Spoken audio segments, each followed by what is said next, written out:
Good evening. Thanks for being here, everyone, at this evening, surveying the landscape of psychotherapy in Australia. I want to welcome our panelists for the evening. On the end, we have beg your pardon, Dr. Paul Kamel. We have Dr. Trail Dowie, and we have Dr. Stephen Andrew. Thank you for being here. My name is Joshua Cummin, and I'm a lecturer at Ikon Institute of Australia in Melbourne. I'll introduce our panelists properly in just a second.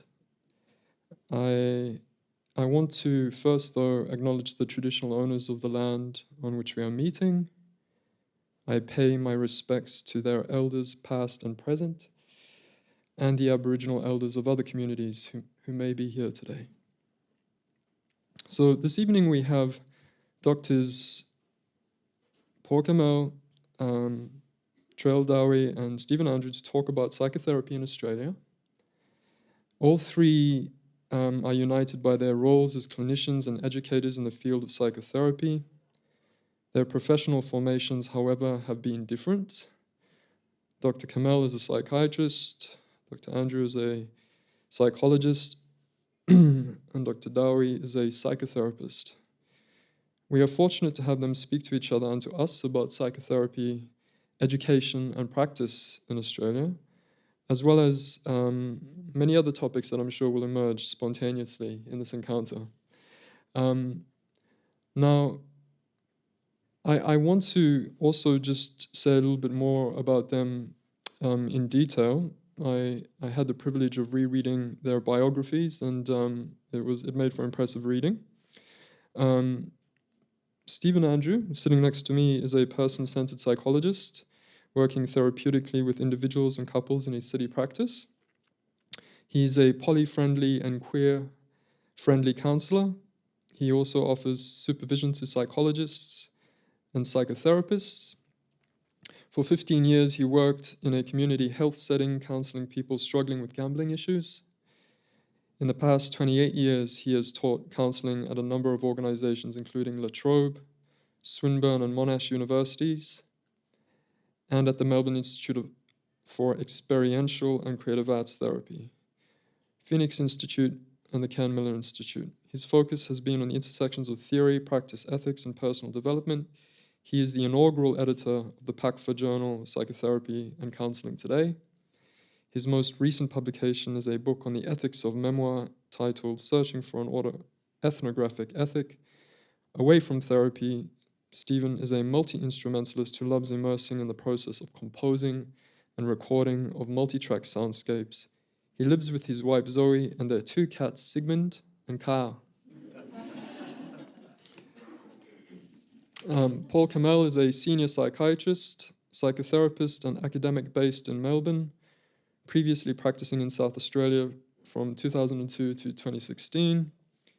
He now holds a clinical position at the Royal Melbourne Hospital, is the head of the psychotherapy program at St. Vincent's Health, Melbourne, is the research lead for South Australia's Personality Disorder Centre of Excellence, and is a clinical associate professor at the University of Melbourne and Flinders University, South Australia.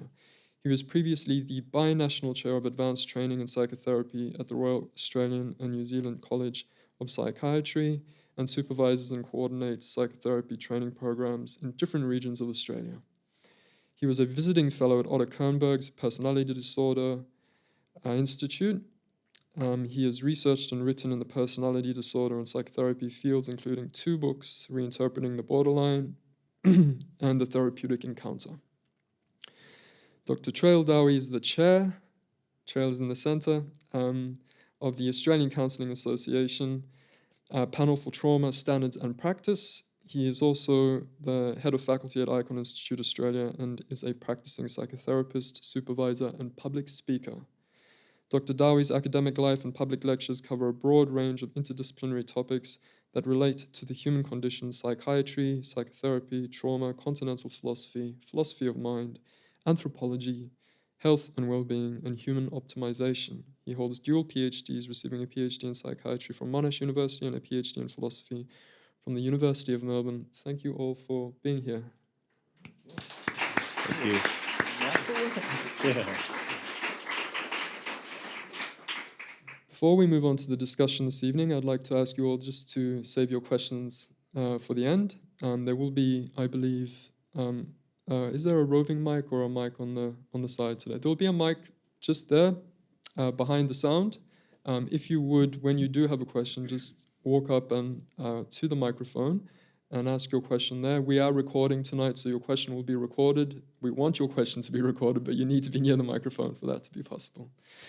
So I would like to just begin by asking each of you to speak to your professional formation. You're all practicing psychotherapists, and yet you come to that practice from different places. So perhaps, Stephen, we could begin with you.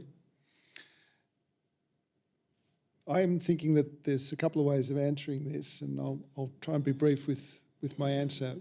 There is the standard sort of response of, yes, I did an undergraduate psychology degree. I did a really amazing postgraduate degree in experiential humanistic psychotherapy. It was called the B.Ed Counselling at La Trobe University, which was really life-changing.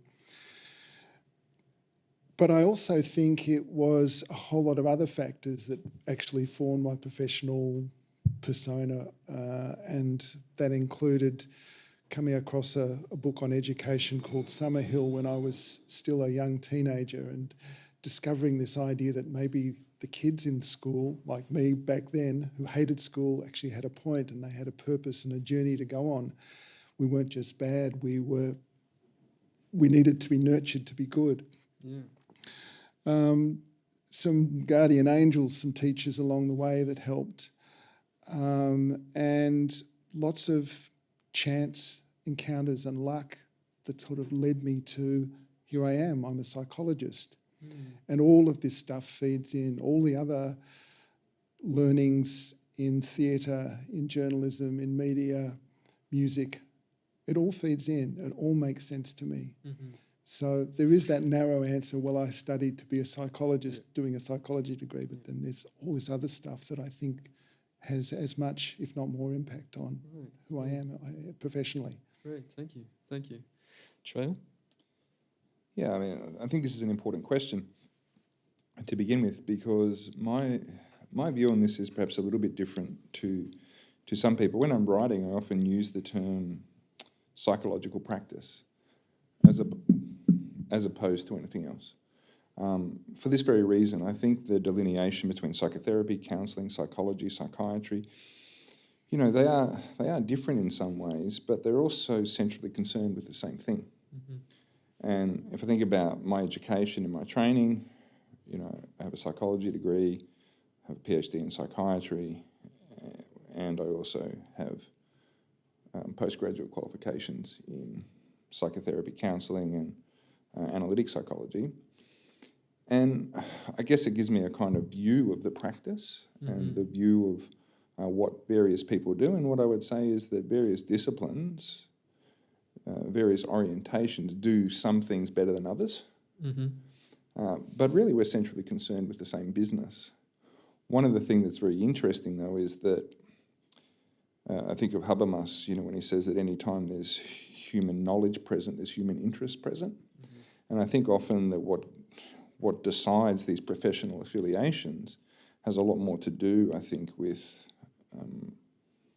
you know, the interest of certain groups of people rather than necessarily what's best always for the people that they're treating. I mean, that's how I feel about it. Yeah. And that's something that came up in one of Stephen's writings, and perhaps we can come back to that in a second, the interest that divides us as professionals. And in one of your pieces, Stephen, you speak about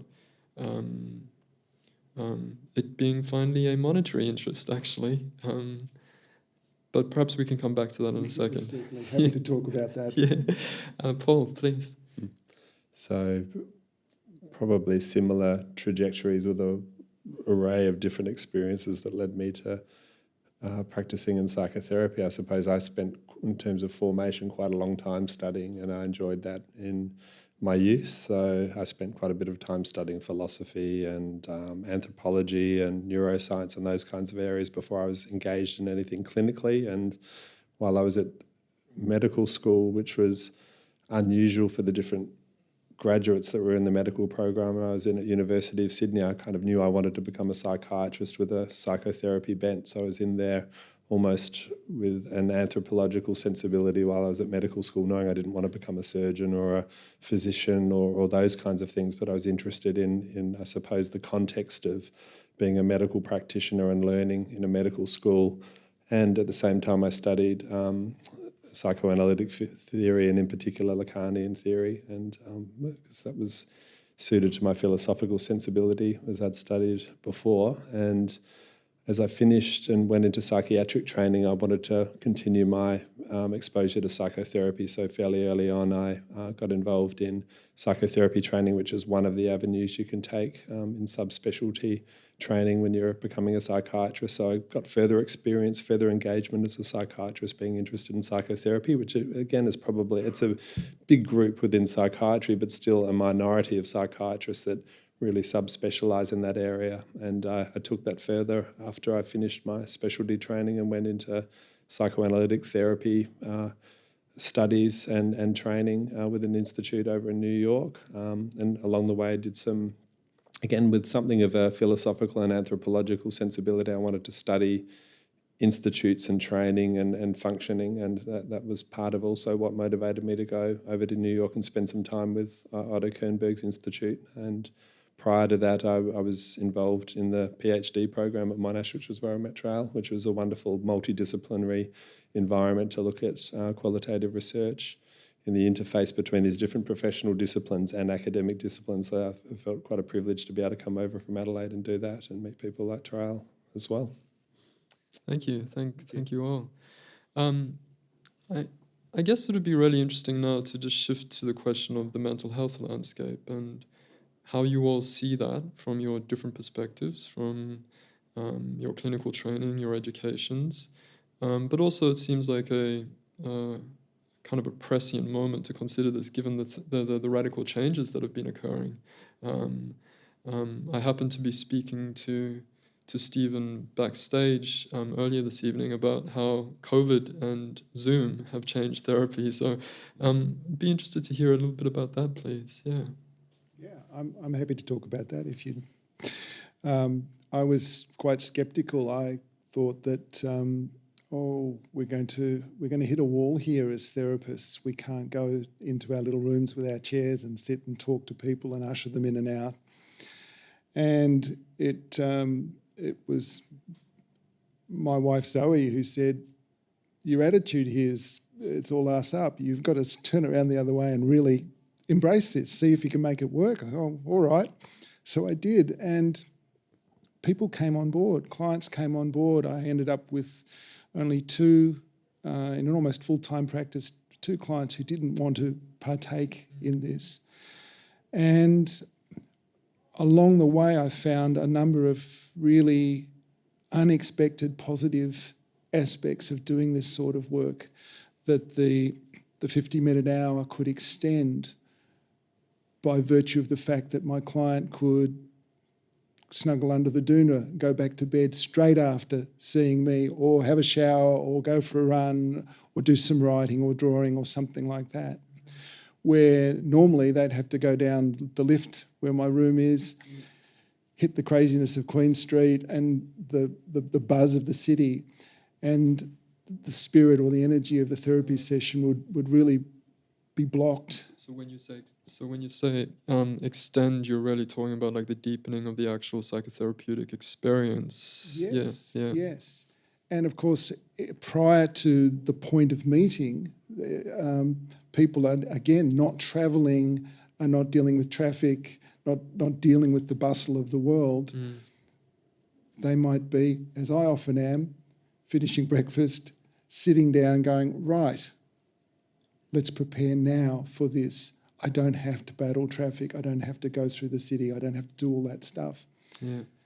Plus, of course, geography disappears. And so I've got clients who reside overseas. I've got clients who are interstate and in rural Victoria.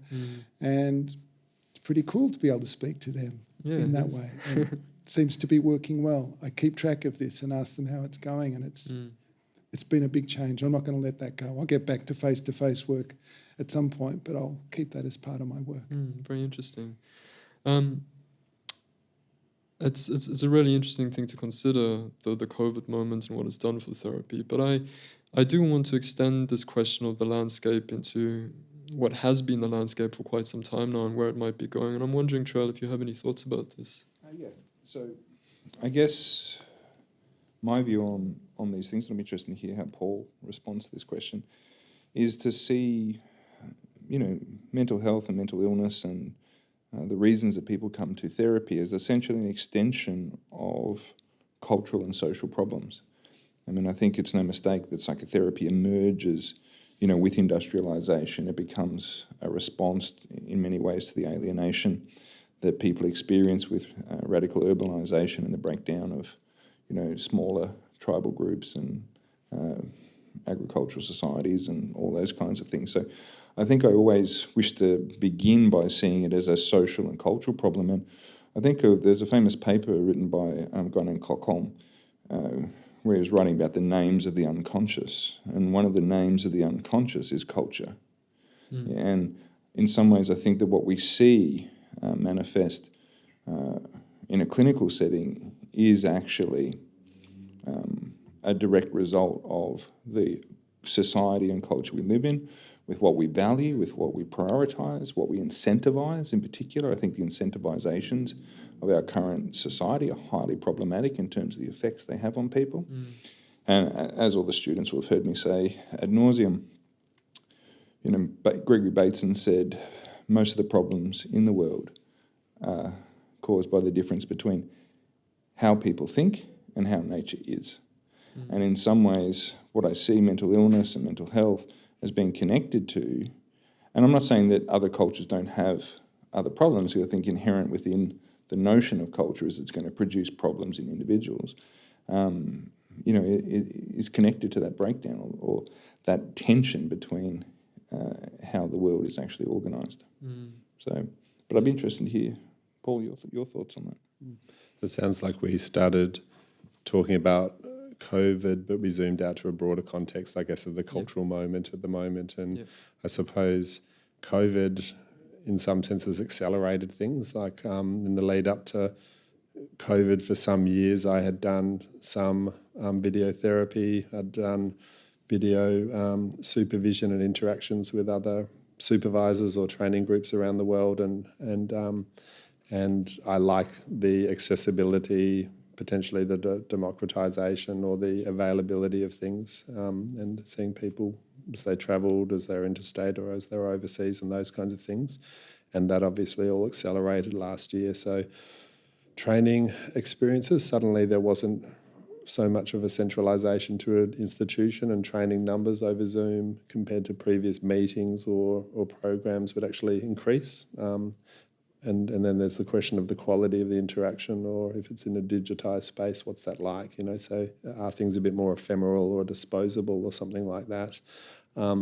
Therapy-wise, there's lots of adjustments to make. So I'd be seeing people in the past and paying a lot of attention to working in the frame and the contracting of someone over video and meeting them first and those kind of things. And suddenly all deals are off and there's lots of adaptability required. Seeing people I'd never met face to face, having to be quite adaptable about how I'd use in the video medium, a lot of video fatigue, working quite a few hours over video, finding poor connections and breaks and fragmentation extremely taxing, to kind of, in that sense of attentiveness as a therapist and listening as a therapist, finding all of those disruptions really taxing. So that's kind of zooming into the COVID issue, but I think Trell was talking about a bigger kind of cultural contextualisation of us working as therapists and I guess our standing as clinicians or psychotherapists within a cultural moment and what it means for us to be situated where people come to us for some kind of relationship and some kind of treatment in a cultural situation, and what I guess our status is in that cultural context and situation, and what are people looking for when they see us. So general comments I could make about that is, I guess over the years I've been practicing, which is about 20 years, I certainly see people are increasingly fluent about in the language of mental health and in thinking about themselves or selfing with the language of mental health and psychiatry and psychiatric diagnoses and what therapy means to them, and articulating and understanding and looking for that. So I guess the therapization, I guess, of interaction and what people search for. In a sense, people are empowered, and there's more discussion of mental health issues and mental health problems, and then I guess Trail brings up issues of what that means in our current cultural moment in terms of there's all sorts of ism words you could use or all sorts of buzzwords to describe our current context, but where and again, I guess it reflects your politics or your philosophy to what words you use for what therapy is. Is it a commodity? Is it a form of subjectification of your experience, or problematization or therapization of it? Whatever language you want to use, we're in that moment where we're meeting with people and discussing those things and trying to work out what relationship we offer people. Thank you. And I do just want to invite all of you to speak to each other as much as wait for me to invite you to speak. Yeah. So there was a quite a provocative thing that I read in one of Stephen's papers. And I'm just going to find this moment. It comes at the end of marking our territory, what we call what we do. And I'll quote here. You may be quoting from someone else, forgive me, but I'll let you know. The fundamentally shocking fact that people with no training in psychotherapy perform as well as people with qualifications in the subject. And I was wondering if you might speak to that. It's a bit provocative, I know. But yeah, what are your thoughts on that? Yeah, it is shocking, I guess. Yeah. It's left me with a kind of a conundrum, and as you pointed out in your introduction, I've spent 20-something years in academia teaching people, and I come out the other end saying, well, in the end, I'm not really sure what I've been doing, or I'm not really sure if the impact of my teaching or teaching in general has had a demonstratively positive impact on the world of psychotherapy. I'm not confident of that. I'm not sure of that.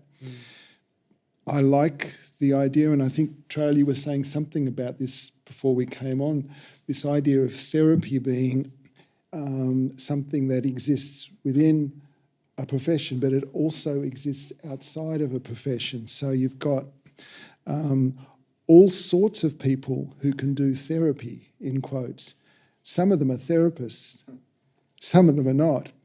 Some of the therapists can't do therapy too, which makes it even more interesting. I was going to say, it reminds me of Rogers. I'm quite fond of this. He said, you shouldn't waste your time training therapists, you should spend your time finding them. I like that. Yes, but exactly. But I think that does point to something. And what it says is that the acquisition of information or technical knowledge is not sufficient to make you competent as a therapist. And so the question, and this would be fascinating to hear both of you respond to this, is what is it that's required? So, I mean, I talk with Nigel and other people, and we speak a lot about this notion of organisation of mind, that really what we're speaking about is an organised capacity, post-formal operational development, like interest system, whatever, Keegan or whoever you want to use to speak about this. But in order to be an effective therapist, in some sense, and this goes back to Rogers, 1957, in necessary and sufficient conditions, one person who we'll call the therapist is essentially more organised of mind than the other person who we're going to call the patient. Maybe marginally more organised. Only just enough. Only just enough. Not doesn't have to be a finished deal. No. But you just have to be just mildly more organised. And So, I mean, I think that raises all kinds of issues. And if that's the thing that makes the difference, why do we spend so much time focusing on giving people technical knowledge if the thing that actually makes the difference is this kind of capacity which is developed in them? I mean, I'd love to hear both of you kind of comment on that, given your histories and your training. And I think it's just interesting, because I've supervised a lot of basic psychiatry trainees. So in the first half of their training, they have formative experiences in psychotherapy, and some of them might go off and become forensic psychiatrists or child and adolescent psychiatrists, all of whom have some general therapeutic skills and foundations, but they might not be spending all of their time practicing psychotherapy. And sometimes you do see psychiatrists that look like natural therapists, and what is that? You know, they've got a sense of a natural therapeutic acumen or competency, and they're curious, they're engaged, they really have a capacity to form a meaningful alliance quickly with the people that they see, and they've got a capacity to apply psychological principles or ideas or knowledge very readily. And some people work at it really hard, and they seem to find it very hard. And that's something, I don't want to make it sound too kind of mysterious or magical, but... I mean, when you say it like that, I think of the analytic kind of idea of psychological mindedness as being the kind of, you know, not just for the analyst but also for the analyst is the central component. Yeah. And I suppose then how to extend, well, how do you train someone, I suppose, and what are you looking for? That's a very interesting thing. And therefore, if you're planning an institute or a program, what constitutes the program, I think, is a very interesting kind of idea, and what the so-called experts with all of the experience show or don't show the people that are learning, and how that's all set up is really important as well. And I suppose we haven't mentioned the idea of one's own personal therapy being in there somewhere as well, and having that experience. So there are all of those dimensions. That's important? Oh. There are all of those elements there. Yeah, of course, yeah. Paul, I love your phrase, extending, in terms of the people coming into a program to teach psychotherapy. And I used to spend a lot of time, so much time, in the process of selecting students. And I worked with someone who said, if we do this right in the first few weeks of the year, the course kind of runs itself. If we select good people, and psychological mindedness was one of the phrases that we used, creativity, playfulness, an ability to reflect on their own processes, the ability to self-soothe to some degree. We did some strange things in the interviews to try and test this stuff out. When we got it right, I think we got better as the years went on at selecting a really good cohort. She was right. What my colleague said, it kind of ran itself, and we did attempted to at least extend and nurture that. And when we got it wrong, Trail. You can't name any names, but you know what I'm talking about. Yes, I do. I don't know if do you remember that we wrote that selection document? Actually, that's used at Ikon today. Oh, good. So all the people here have actually been exposed to that selection process. Yeah. Only the good ones. Only the good ones. We're all in a nice club here. So, I mean, this takes us into the territory of education and psychotherapy education, but it raises the question of what education is in general too. Stephen, you spoke about this by way of kind of setting aside the notion of a formal education as for you being nearly as important as actually a very personal journey and a book in particular. So it raises the question, I guess, of what education is in general and how psychotherapy education relates to that project. Yeah, I think, Josh, that's like, I'm very interested in this, and this is something that I think is really central, because I think the education for an engineer or an accountant is very different to what it needs to be for a psychotherapist. And the pedagogical approach that I take is a transformative educational model. And I think that a psychotherapy training that isn't engaged in a transformative model has questions about it, because there is a lot of similarities between good education and what's achieved in psychotherapy. And so, everyone at Ikon would have heard me, speak about paideia, maturation of one's soul through death, and parrhesia, fearless and frank speech. And I think if you pair those two characteristics into an educational model for psychotherapists, you set up the conditions for the organisational qualities of mind that we were discussing, or psychological mindedness, or however you want to speak about it. You set up the conditions for that. But I think those conditions also have another effect, which is that they weed people out. Because it's not every kind of person. T.S. Eliot said it takes more courage to explore the depths of one's soul than it does to be a soldier on the battlefield. And Paul's comment about needing to undergo one's own therapy to explore oneself. I mean, I feel like the educational experience needs to do that. But that's a kind of unpopular sentiment in our society today, to really, undergo a process of radical change and transformation. And I think the effect of that is often many therapists are in the comfortable chair, and that's why they're doing the training. They're not in the uncomfortable chair. I think that's a really important kind of sentiment. Yeah. Trail, a question for you, if I could step into the chair role here. That comfort is white, it's middle class, it's deeply comfortable, well, at least in a material sense of the word. How do we do this in such a monetarised and business model tertiary system? How do we get to reach out and offer and then employ people who are not part of that comfortable middle in terms of our students and the people we employ, and maybe everybody here on stage? Yeah, well, I think that's a terrific question. I think the answer is similar to the question or the advice that Rogers frames. Is don't spend your time trying to train them, spend your time finding them, find those kind of people. But I think there's an interesting dichotomy with the notion of comfort, because there's the kind of sense in which, somewhere like Australia, we're dominated by comfort, convenience, titillation, and there's certainly this sense in which comfort occurs.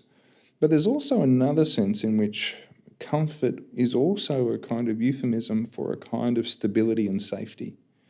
And in some ways, I think it's only under certain conditions that people are actually able to do the kind of work that we're speaking about. It'd be very hard to undergo the kind of self-revelatory practice and paideia and transformative learning I'm talking about if you're living under a bridge and you don't know where your next meal is coming from. And so there's a kind of tension there. There's a tension that we need to have, people need to be secure enough to undergo the process, but this kind of tension of it being essentially a kind of sedative, something which sedates the soul, something which stops people catching on fire, stops them asking the questions, stops them engaging in a really robust development of themselves. I mean, I think that's something that we really face headlong, I think, when we're doing this work. I agree. Yeah. Something that occurs to me, given the way you, Trailer, brought psychotherapy and education together, is the question of the extent to which they need to be distinguished and separated, and how the work of the classroom is not the same as the work of the therapeutic space, and how students coming into the classroom are mistaken when they believe that the classroom is a therapeutic space. And I'm just wondering, well, anyone really, Trail and I speak about this and have spoken about this, but what your thoughts are on that difference and perhaps the importance of it. Yeah, I don't want to monopolise, but I got strong feelings about this stuff. Yeah. I think the kind of transformative learning model is to recognise that ideas are powerful. Ideas are transformative in and of themselves, and when you encounter real thinking, and Paul is a very accomplished philosopher and weds these ideas together. But when you really do that work, the ideas themselves transform you. And undergoing this kind of education, I'm fond of saying, is a kind of derangement. You know, there is this kind of, it has this initiation type of quality where who you were and what you thought you knew and everything you thought your world was built on can actually be caught in radical kind of question. And so Cornell will always say, you might just find out that your whole world is built on pudding, something which is fluffy, light and sweet, but has no substance. And that's a lot of people's lives. And so when we undergo this process of thinking, it also adheres to the rules of a kind of approach, which is more about what I would call philosophical than I would therapeutic. Yeah. But the therapeutic space is one that we still have to teach and exemplify. And so there are the moments where there's that shift in register, where now we're practicing, we're doing triads, we're taking case studies, we're doing this. And so that kind of tension, I think, is where the confusion is. Because what people sometimes try and do is they try and use the educational experience as a substitute for the therapeutic.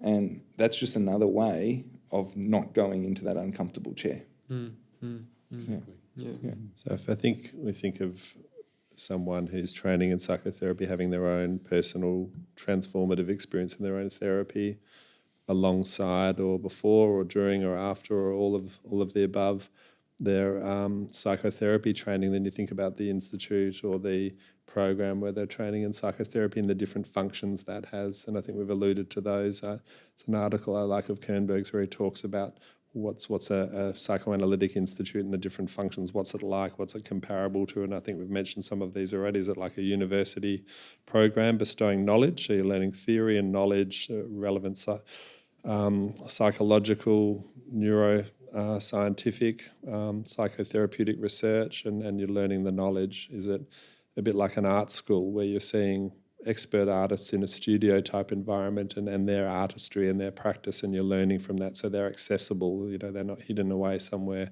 the analytic expert, the training analyst, and you're only being kind of taught in an asymmetrical way, you're seeing how they do their work as well, so it's like an art school experience. Is it like a technical college where you're learning technique, and these are the techniques, this is how you contract, this is how you set up a treatment frame, these are the techniques you use in the therapy, this is the beginning, middle and end, and that kind of thing? Or is it more like a seminary school with a faith-based approach where you're in there and you're a believer, you have to believe, you have to sign up, and it's all very esoteric, and the expert priests like people running the cemetery. There's a pun. Cemetery of ideas. The seminary are kind of unchallengeable, or you need to kind of treat them with reverence. And what is it? What mixture is it in the program? So it's interesting to think about it in those terms, and what are the healthy things and the unhealthy things about a training. Very good. I love that you just made a Freudian slip. It's great. Cemetery school. I like that. It actually provides a very good segue to one of the other topics I wanted to introduce today, which was Josh, on this. I think it's interesting, actually, considering the audience, to reflect that that last group, the cemetery group, there's a very clear message that I hope everyone's received at Ikon, which is never be a true believer. But then these other kind of functions that Paul's talking about, we've strived for a mixture of those, actually. Some subjects are technical, some subjects are more like an art form, and other subjects are more kind of, conventional educational. So I think that's a very interesting kind of, I haven't read that article, so that's very interesting that we've stumbled upon something like that. Yeah. The segue I wanted to use slightly at Paul's expense was the question of the unconscious, actually, since it came up. What is the unconscious for you? How does it feature in your work? So I guess my question is addressed to any kind of conceptual account you might want to give of the unconscious, but then also any way you see yourself as practicing with it or around it or in its presence, or however you want to speak about it. Stephen. I want to pick up on this notion of belief and faith, and I think for me, I believe in the myth of the unconscious. Yeah. It helps me make great sense of my world. It helps me make great sense of my clients' worlds too. Because for me, without that, it shuts down all of the intricate, inherent mystery of the human condition. I can't know all I want to know and need to know just using rational processes. I can't understand my own experience in the world just using those. So I love it because it opens up all of these other possibilities that sit outside in what I call the irrational. It's not the irrational, it's just not rational. It's something else functioning here. And to me, it's become increasingly important. It's not been part of my formal training. I trained in the humanistic schools, which was not particularly interested in the unconscious, at least with that language. But it's become more and more important to me as I've got older and my practice has grown.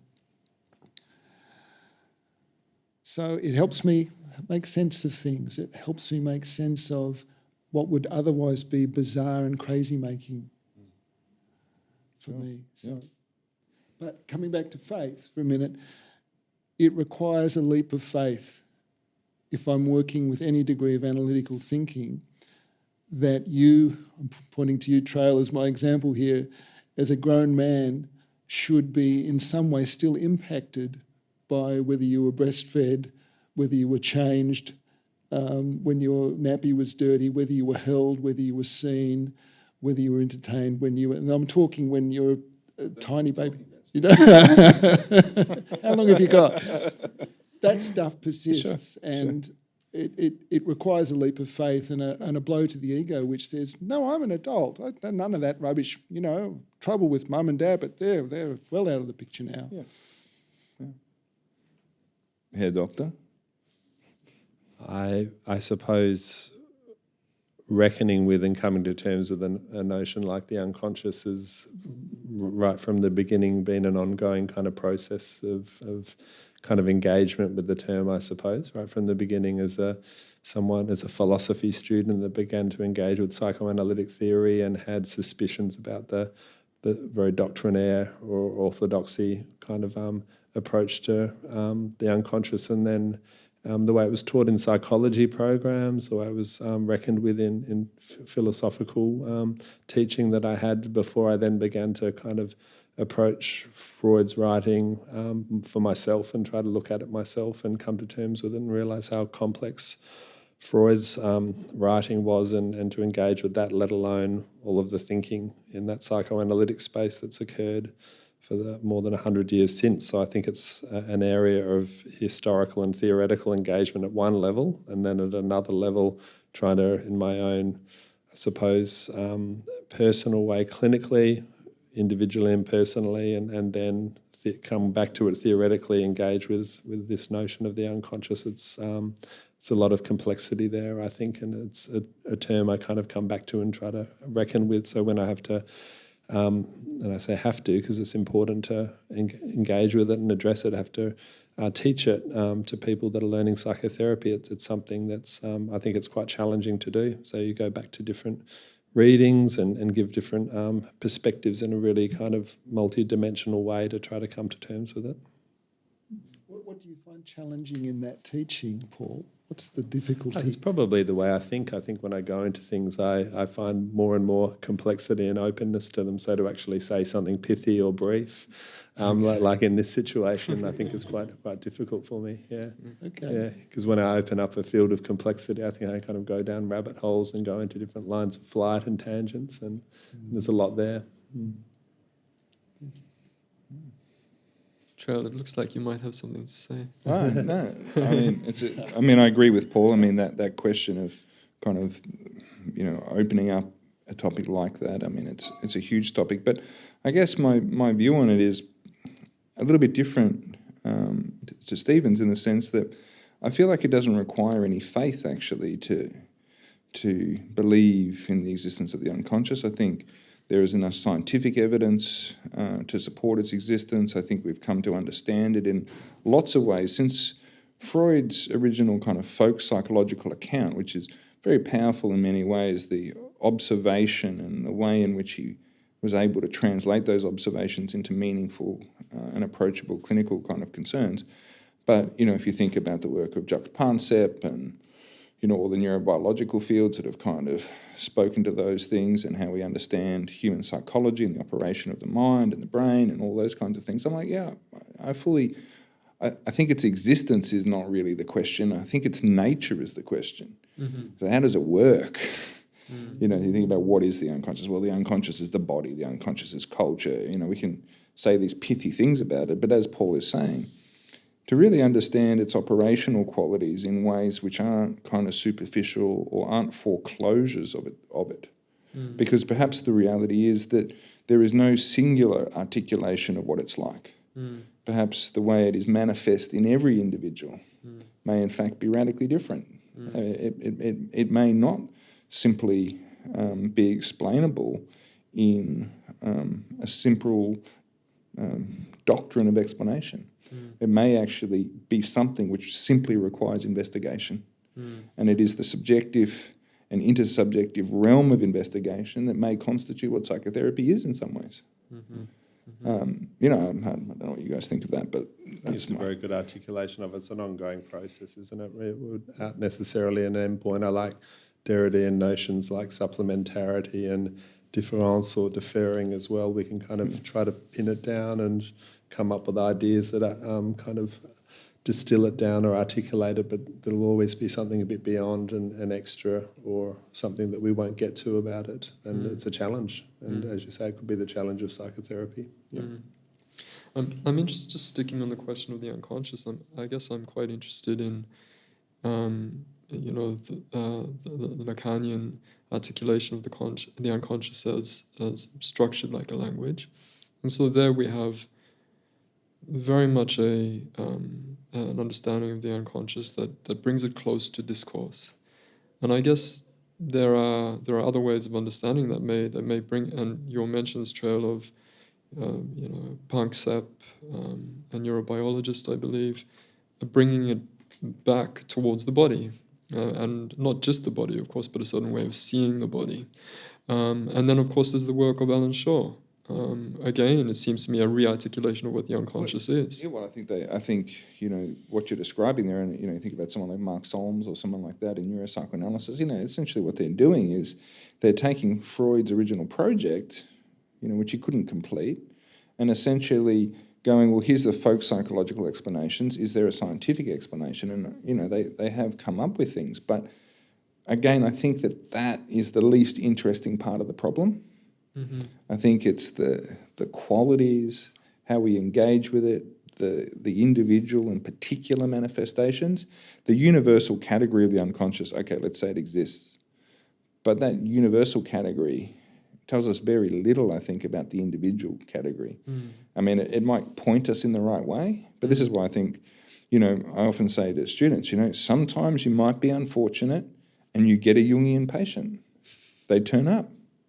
Their unconscious is structured in exactly the kind of way that someone like Jung would speak about. And sometimes you might get someone structured in a different kind of approach or a different kind of model.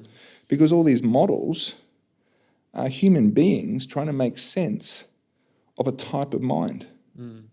It's the type of mind that they're encountering, and so they come up with these explanatory metaphors to account for that. I think the problem becomes when you try and mistake the map for the territory. And, when you have a hammer, everything's a nail. I think that's actually one of the real problems, personally. When we're thinking about the thinking tools that we might utilise to help support us in understanding, recognising that the understanding is very secondary to the interrelational immediate experience of navigating that in the moment. So don't be seduced by all of these, or seduced by all of these wonderful ideas and constructions in the mind, because there's another human being sitting opposite, and you're a human being, and that's right. How you have to meet. That's right. I mean, I'm all for, formulation and complexity of thinking and thinking about these in the most rigorous ways we can, but only to the degree that it increases my understanding of the subjectivity in front of me. If it doesn't add to my ability to understand, this is that tension between kind of describing and explaining, and am I explaining something in order to understand it, or am I explaining it away? I think a lot of and you can maybe talk to this, Paul, I think diagnoses often is unfortunately an explaining away of the subjectivity as opposed to a deeper path to the interiority of the experience. I don't know if you have any thoughts on that. Yeah, well, especially as a psychiatrist, there's often a demand or a desire to be diagnosed that needs to be reckoned with, and that's a part of the business of psychiatry. I guess we do secondary opinions and case consultations and assessments, and there's that requirement. And so as a psychiatrist that's interested in psychotherapy, how to go about that collaboratively and relationally and think about the processes with the individual and the context and how, I suppose, constitutive that those processes are to the diagnosis. So I tend to be very kind of relational about that kind of process and qualify it a lot as well. And getting into the psychotherapy space then and broadening out the discussion to think about, the unconscious, I suppose, and the idea of a Jungian unconscious or this kind of unconscious or that kind of unconscious in some of my writing. I talk about some different themes or axes that get reckoned with that I suppose are relevant to thinking of the unconscious. So I think at one level there's a technological context that we work in with people, which is this idea that they're going to have all sorts of ideas and knowledges that they want to bring to the interaction that will interact with my knowledges as well. And there's a broader technological cultural context we need to reckon with together. And then I think about other dimensions to the unconscious as well. I talk about time and relationality and embodiment and affect and all of those dimensions too. So it's not necessarily me being in a disinterested or clinical or expert vantage point, reading someone's unconscious or discovering it for them or with them, but there's all of these things that actually I'm implicated in as well, that I need to come to terms with, which are my unconscious as well. I guess I'm interested in the problem of how we can speak, and Trail and Paul, both of you seem to respond by bringing it back to the individual and the therapeutic encounter. And in a certain way, we were making it the problem then of this person's unconscious and the problem of engaging and the contours of somebody's unconscious. But then we still want to speak about the unconscious as something that is a category. And I'm just wondering how to negotiate from the specificity of an encounter to the ability to make some kind of categorical statement about there being such a thing that generally exists as an unconscious. Yeah, well, as I said, Josh, I think it exists, and I think that's important, and I think there's been a lot of work in recent times. You pointed to Alan Shaw, and spoke about Pansep, and there's a whole bunch of other people that have. Mark Solms is obviously another key figure that's articulated a lot in that area. But anytime we engage in this biological reduction, I just find it inherently uninteresting. As soon as we start talking about, it's this and it's that, I think it has utility, but that's not where the richness of understanding is. Mm-hmm. One of the things, and I'd love to hear you guys speak about this, is one of the things that's striking about any form of biological reductionism or scientism that occurs in our field is there's often an attempt to explain one domain by describing another domain. Mm. So it just seems nonsensical to me that we would try and explain the life of the human mind by describing what's going on at the level of neurons. To me, the way in which human beings contact the world is not through neurons. They contact the world through the realm of experience. Now, I'm not saying that there's not neuronal correlates, which are centrally interesting and important, and we should be educated in and know stuff about that. I'm not, totally unempirical, but I just think this register of the experiential realm is the first point of encounter. And I think, if you're asking that question again, I feel like that trumps this attempt to come up with a description of the unconscious. I think there are lots of descriptions and they all have utility, but they are all some version of a reading of an unconscious. So by definition, they're always going to be prosaic in some sense. Does that make sense? It's interesting. I think there was a word that Paul used and it came up, which is a question of a frame. And like what you're talking about are various epistemic frames which are more or less adequate to the thing they're trying to describe. And it seems like we've been talking about a number of different frames today, the psychotherapeutic frame being one of them. But I introduce the question of the frame because it's something that comes up in your work, Paul. It's kind of central to your work on the borderline. And I was wondering if you could just speak to that briefly. Sure.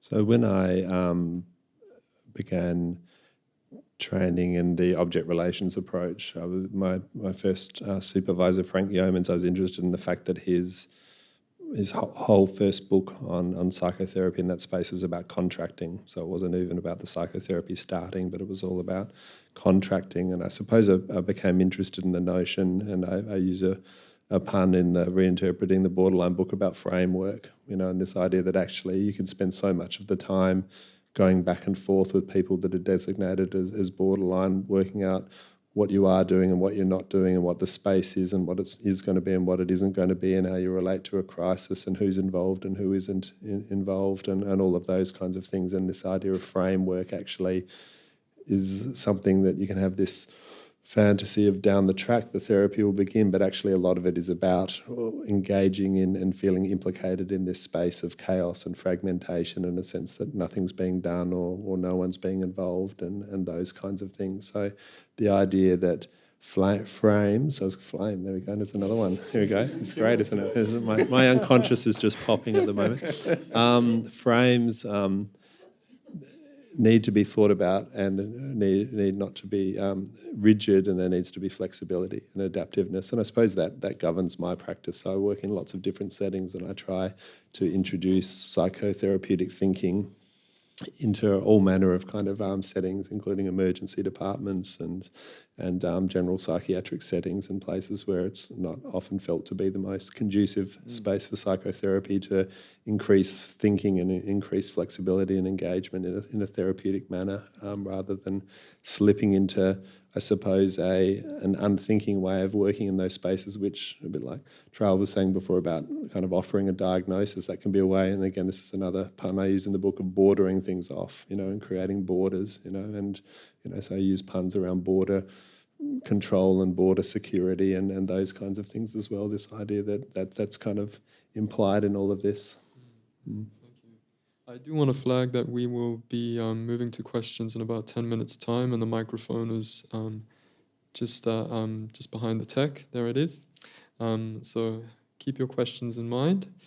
The questions of the kind of the between frames and a kind of a formalism of what we're talking about, and the formalism of psychotherapy, the formalism of the unconscious, all sorts of attempts to formalize what we do, and the reciprocity between that and the kind of necessarily dynamic and changing and amorphous nature of the work that we do, kind of makes me think about your PhD work, Trail, and what you termed the generative formative dynamic model. And I was wondering if you could give us a thumbnail sketch of that work and how it may relate to what we've been talking about tonight. Well, thumbnail sketch. I mean, I guess what I started off was asking just a simple question is, what's the first principle in action here? And being trained as a philosopher, and first principles are important, and I guess I started thinking about this in the pre-Socratic sense. It's not really thumbnailish, is it? Starting with the pre-Socratic. But start at the beginning. Yeah. Talking about arche, and trying to get a sense of this first principle. And,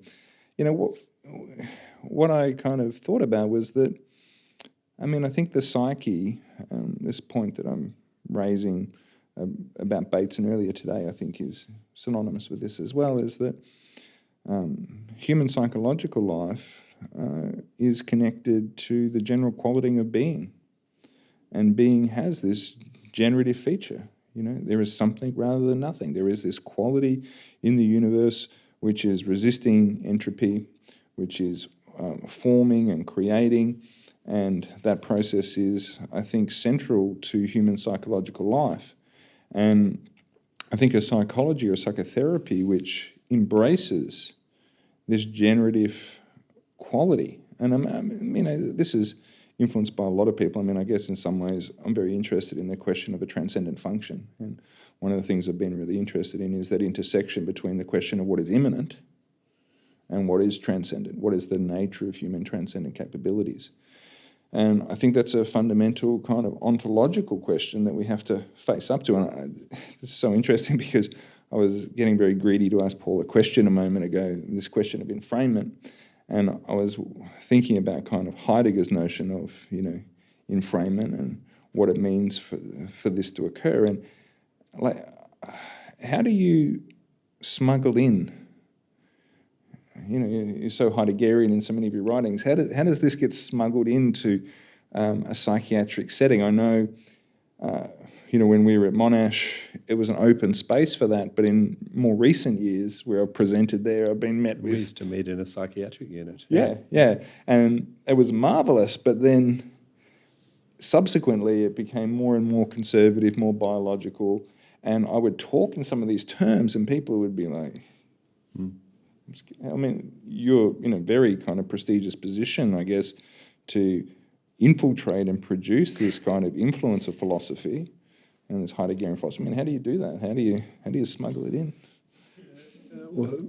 Smuggling's a good word, but I think you have to choose your language and your moments and your time, and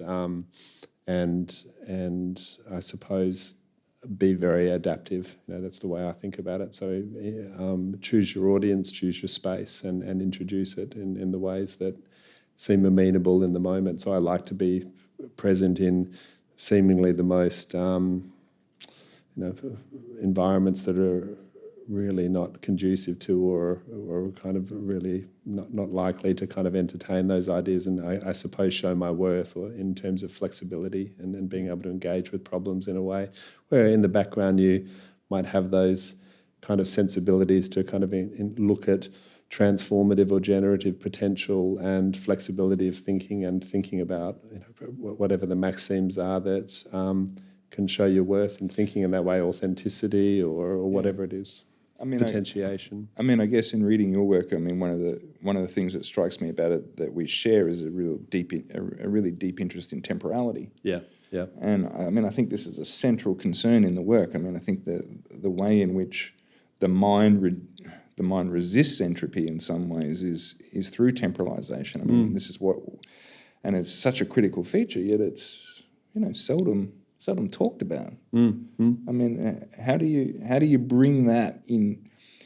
In a biological reductionist model, you're sitting there, you're talking, and you want to introduce temporality, and the moment you start trying to introduce themes of time, you're going to start hearing, it's the hippocampus's effect on memory retrieval, or this. How do you actually deal with it? I can give an example of that. So, for example, if I've got in the back of my mind thinking about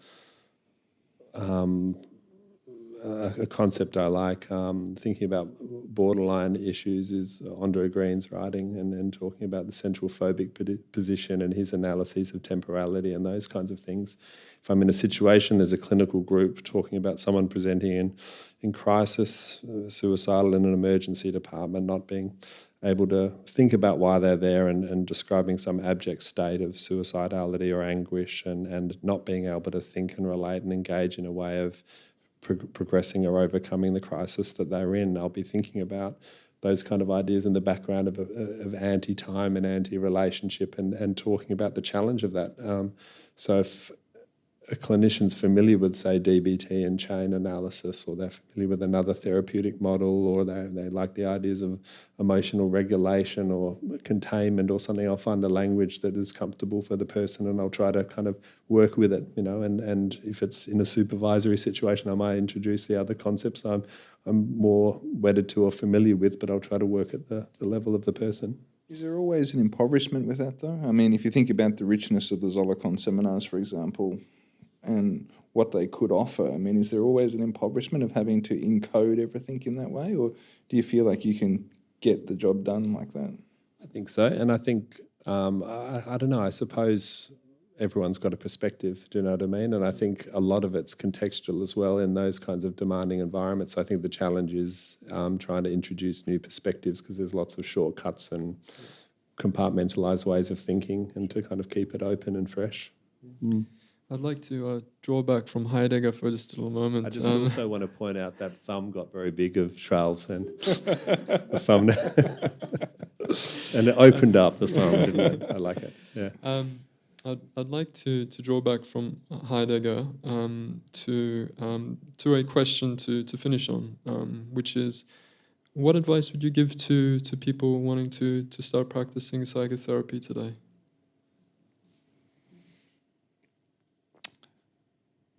Whoa. You guys want to start this? I've got to head The out. hardest question of the evening. It's the hardest question of the lot. Yeah. Because I go immediately to academia. I go to the enormous problems that have emerged in the last 2 decades with neoliberalism and what's happened to the culture, what's happened to the spirit of academia that has driven great people out of that space and not so great people out of that space, and continues to wring the lifeblood out of. You could come to Ikon, Stephen. We'll talk later. We'll talk later, Trail. But that's what I would say. If you're thinking of studying this, I would say you need a life raft and a life jacket. I think you need to be really wise to the business model that operates there. You're going to find stressed out academics. You're not going to find that wonderful notion of thinkers, readers, contemplators, discussing ideas, concepts, practicality, experiential training. What are you talking about? We haven't got time for that. So many times I've had to battle heads of school and similar people who say, look, we do 300 to 400 people in a lecture, and you're telling me your class size can only be 30? And I say, well, yes, it has to be. It really has to be, because we're talking here essentially about interpersonal relationships. Yeah. And we can talk about those, or we can experience them, and we cannot experience them in a room full of 400 people. Well, not really. Yeah. So I would be saying, go in there open-eyed and stick together. If you can't get what you want in that place, which you won't, you have to get it elsewhere. Thank you, Stephen. Yeah, any brief words on stepping into becoming the professional that we call a therapist, psychotherapist? My answer's pretty quick to that. I think you have to undergo the work, whatever that means for you, in whatever ways, intellectual, emotional, psychological. Like you have to grow your own capacity and the organisation of your own mind, and your training should be part of that. So it won't be all of that, and developing practices to support you to optimise and organise your mind, I think is where the business happens. Yeah. Thank you. I'd add to, I agree with what both of you have said. I suppose the pragmatics of the situation and problems with educational systems and professional trainings and those kinds of things, and also the idea that wedding that to the idea that you need to go through your own personal growth and experience. And I suppose there was that pragmatism required. You get some form of training and you get some form of personal development, in the identity of becoming a psychotherapist, but then you need to wed that to the real kind of pragmatics of the situations where you may or may not be able to work, and there are financial considerations, there are professional affiliation considerations, there are also really positive opportunities to, I think, translate, integrate and apply psychotherapeutic skills and knowledge into diverse contexts as well, and being able to think about that and experience that. So, but in the kernel of it, I think it's a wonderful, I suppose, place in practice to kind of adopt, and I think it's an incredibly privileged place to adopt as well. So generally when people come to me and ask me, should I or ought I to, I kind of challenge people in that way, but I also encourage them as well, because I think it's a very important and special and privileged role to play as well. I feel compelled just to add something to that, Paul. Thank you for what you said there, that I would encourage people to, having got that off my chest, I'd be saying, this is the greatest job I've ever had. Yeah, I love it. And I get out of bed in the mornings and say, fantastic. Most mornings, get up and say, fantastic, look who I'm seeing today. This is great. It's magic. It's magnificent. I think what we've all got in common, different academic or professional qualification backgrounds, I think what kind of unites us and might be what is core to all of our practice is psychotherapy, and I think it's probably a driving passion for all of us. Yeah. Mm-hmm. Well, thank you, all of you. Can we please thank our speakers? Thank you.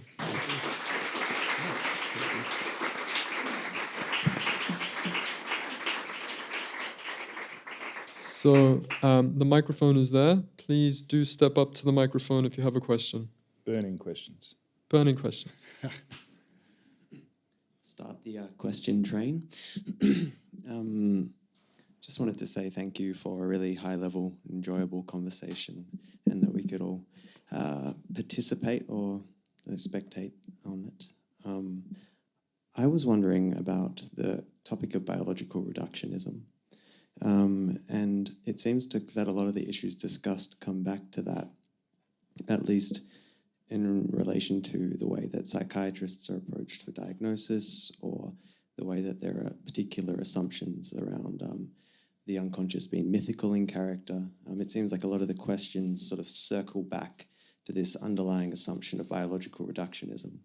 And in particular, I guess my question is, we don't really have a cultural alternative to materialism which is actually prevalent yet. There's been certain attempts for centuries to establish like a dualist interactionist frame, to understand the relationship between mind and matter, to allow for a downward causation from the mental to the physical, which would reorient us towards what you're talking about, an experiential lens. But there's no mechanism yet, which is I've been curious about STAP and the interpretation of quantum mechanics, and if there's any discussion about that we could pop into. You can answer that one, Paul. I suppose you mentioned psychiatrists, so I can respond to that as a psychiatrist. I think the professional identity of a psychiatrist is really interesting. I think any professional identity or practice, there's good versions of it and corrupted or bad versions of it, and psychiatry is certainly guilty of that, like any other profession. And I think I suppose the authority bestowed upon psychiatrists and the institutional kind of affiliations that psychiatrists have, there's a lot of potential power and corruption of power in the role. And in terms of the knowledge level of that, I think good psychiatrists are able to formulate, assess and treat therapeutically in a flexible way, looking at multiple perspectives and ways of looking at situations with their patients or clients that they're seeing, and have a hermeneutic or interpretive way of looking at multiple perspectives, looking at the science, looking at very biological or reductionistic approaches, looking at psychological approaches, therapeutic approaches, and having balanced, individually tailored approaches and being sophisticated about it. Obviously, there's approaches that can be really reductionistic and simplistic and not good for the patient as well. So I think that's the challenge of being a psychiatrist. I think some, the psychiatrists that I hang out with and identify with, I think are quite sophisticated and look at things from multiple perspectives. But I think there's that risk there as well, obviously, with increasing pharmacotherapies,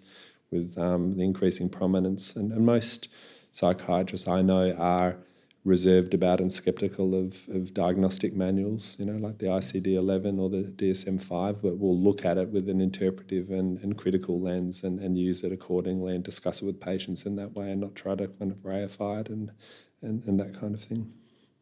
Okay. Any other questions? Somebody is approaching the microphone.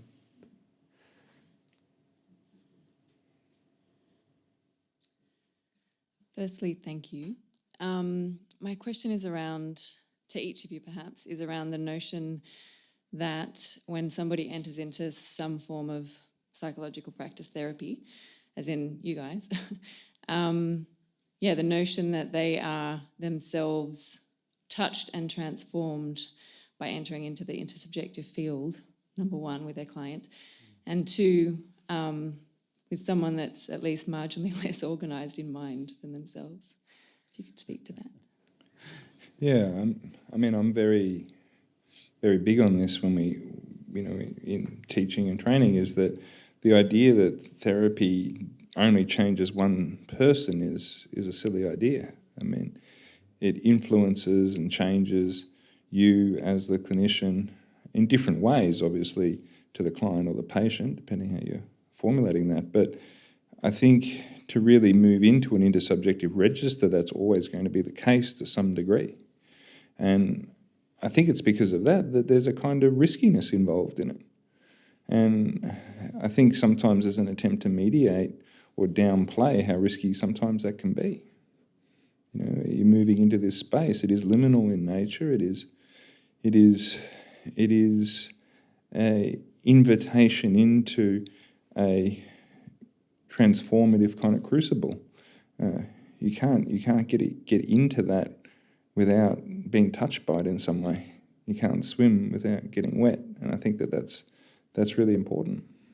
I don't know what you gentlemen think about that, but well, I when I was teaching, used the provocative term of saying you are entering into intimate relationships every day, and these are not, of course, sexually intimate relationships, but they have so many of those qualities that come in a deeply sexual in type of engagement. It is really life-changing, not just for the one person, not for the client when it goes well, but also for the therapist. We know this when we look at burnout. We know this when we look at vicarious traumatisation, that the dark side of this is that it can really mess with the therapist and eventually stop them working and functioning well in the world. So it's highly dynamic, and particularly when it's rich and alive and vibrant and flaming, it's part of the joys. But as you've intimated to Trail, it's also something to watch and be careful of. Just as an aside, I often think of in Christendom, there's that idea that was prominent of sin eaters. The people who would eat a meal which contained the sins of the person who was dying.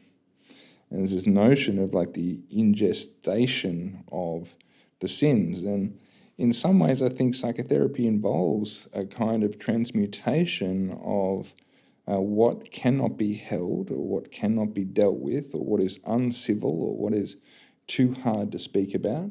Sometimes I say to students that you're in the business of hearing impossible things and saying impossible things. And in engaging in that, if it's not done in the right kind of way, the opportunities both for destruction of oneself, and I don't mean to make that sound catastrophic, but damage to oneself, but also very importantly, damage to the other, is very, very present. And so how we approach it and how we think about it and how we deal with it, I think, are really important. I just have two comments to make. Firstly, I think that's a neologism, isn't it, ingestation? I like that word, ingestion and gestation, taking something in and giving birth to something. I like that. And otherwise, in terms of experience desire, the analyst's experience desire, that idea that you know why you're doing it and what you're getting out of it, and you have your own therapy and you get a sense of what relationships you're entering into. You are personally implicated and affected by the relationships. Sometimes you enjoy the relationships, sometimes you're distressed by the relationships, but you have a sense of why you're there and what you're getting out of it as well. And I don't think you need to avoid or feel ashamed of that or adopt a clinical standpoint about that. I'm a clinician about it. You're actually engaging in relationships and you've sought out becoming a psychotherapist for a reason. And the more that you actually think about that and understand that through supervision, your personal therapy or whatever it is, that's helpful because you then find it enriching and you enjoy the work and you kind of own it.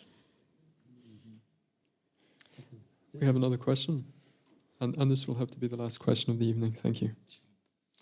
This is a purely categorical and philosophical question. Trail, you spoke about the gap between the way people think and the way nature works. Is the implication of the statement that humans are not a part of nature? No. That's the short answer. No, I think there's a difference between how people think and how nature is, I think is the important dimension. Is to say that nature is ecological, it's complex, it involves itself in a kind of, in a way which human thinking rarely reaches, actually, I think. I think that's the kind of, the crux of it. If you look at the way that our society is organised and the way we incentivise the world and the way things are constructed, I mean, ecologies, ecosystems do not engage in like mass extraction of resources with on the other hand, the mass establishment of waste, because that's a recipe for the destruction of the ecosystem. There are a myriad of complex things which are designed to feed back into it to create some kind of homeostasis, some kind of balance. And it's thinking like this that's really a challenge, thinking in truly multivectorial ways where there's lots of complexity and you're trying to hold these things together without just reducing them to kind of concretized, simple, explanations, I think is the real challenge. And so when I say that, in quoting Bateson, it's exactly not that human beings are not a part of nature, but rather we are, of course, one of the key steps in this whole process is to recognize that we are a part of nature. That's actually one of the key developments, to recognize that you're part of a complex, open system, which we are symbiotic with in every way. And what that looks like in terms of how human beings actually think, I think is really, really at the forefront, certainly of my concerns when I think about what we're trying to do as a species. I talk about this a lot in class, and I'll speak to people about, organisation of mind, and Nigel speaks a lot about this in his classes. We're very big about this, the formation of kind of various views, and various metacognitive stances. I think without that, as a species, we're in trouble, and that's taking that out of the psychotherapy kind of register of seeing psychopathology or breakdowns as being in some ways representations of that, but rather there's this other kind of, in some ways, more important dimension, which is to say, how do we find a way of being in the world which actually does us out of a job? Because I think that our jobs exist because we haven't found a way of really being in accordance with that mode of thinking. I don't know if that makes sense, but yeah. Thank you, all of you, and thank you for being here this evening. We'll end there. Thank you.